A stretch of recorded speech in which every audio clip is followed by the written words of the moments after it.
എല്ലാവർക്കും സുഖം തന്നെയല്ലേ. ഇന്നത്തെ സ്പെഷ്യൽ ഒരു ബഡ്ജറ്റ് ഫ്രണ്ട്ലി റെസിപ്പിയാണ്.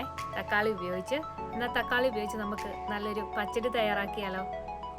പച്ചടി തയ്യാറാക്കാനായി ഒരു മിക്സിയുടെ ജാറിൽ 1/4 കപ്പ് തേങ്ങ എടുത്തിട്ടുണ്ട്. ഇതിലേക്ക് നമുക്ക് 1/4 ടീസ്പൂൺ ഉപ്പും 1/4 കപ്പ് തൈരും ചേർത്ത് ഇതൊന്ന് നമുക്കൊന്ന് അരച്ചെടുക്കാം.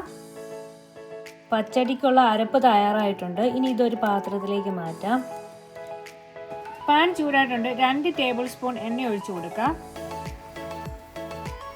ചൂടായ എണ്ണയിലേക്ക് 1/2 ടീസ്പൂൺ കടുക്, കുറച്ച് കറിവേപ്പില, 3 വറ്റൽമുളക്.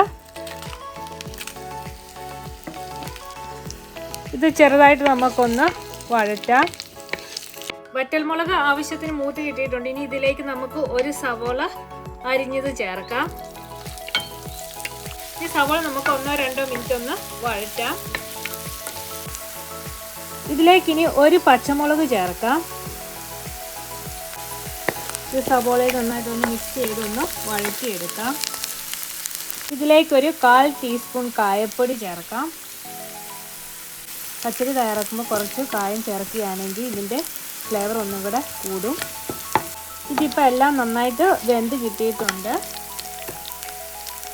സവാളയും തക്കാളിയൊക്കെ ആവശ്യത്തിന് വെന്ത് കിട്ടിയിട്ടുണ്ട്. ഇനി ഇതിലേക്ക് നമുക്ക് 2 തക്കാളി അരിഞ്ഞത് ചേർക്കാം. ഒന്ന് വഴറ്റാം വെന്ത് കിട്ടുന്നത് വരെ. പച്ചടി തയ്യാറാക്കുമ്പോൾ നല്ല പഴുത്ത തക്കാളി എടുക്കാൻ ശ്രദ്ധിക്കണം. പച്ചത്തക്കാളി എടുത്താൽ രുചി കിട്ടത്തില്ല. അതുകൊണ്ട് നല്ല പഴുത്ത പാകമായ തക്കാളി എടുക്കണം. തക്കാളി ആവശ്യത്തിന് വെന്ത് കിട്ടിയിട്ടുണ്ട്.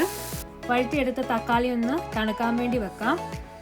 വഴറ്റിയെടുത്ത തക്കാളിയുടെ ചൂടൊന്ന് അറിയതിന് ശേഷം നമുക്ക് ഈ അരപ്പ് ഇതിലേക്ക് ചേർത്ത് കൊടുക്കാം.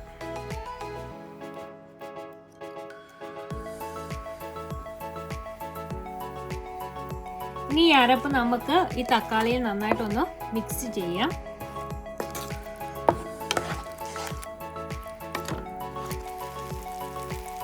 പച്ചടി തിളപ്പിക്കരുത്, ചെറുതായിട്ടൊന്ന് ചൂടാക്കിയാൽ മതിയാവും. ഇത് ചൂടാക്കിയാൽ പിരിഞ്ഞു പോകും.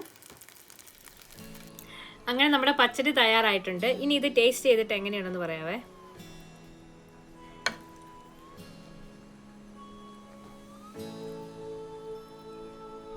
അടിപൊളിയാണ്. ചോറിൻ്റെ കൂടെയൊക്കെ കഴിക്കാൻ പറ്റിയ നല്ലൊരു സൈഡ് ഡിഷാണ്. വീഡിയോ ഇഷ്ടപ്പെടുവാണെങ്കിൽ എല്ലാവരും ഒന്ന് സബ്സ്ക്രൈബ് ചെയ്ത് സപ്പോർട്ട് ചെയ്യണേ.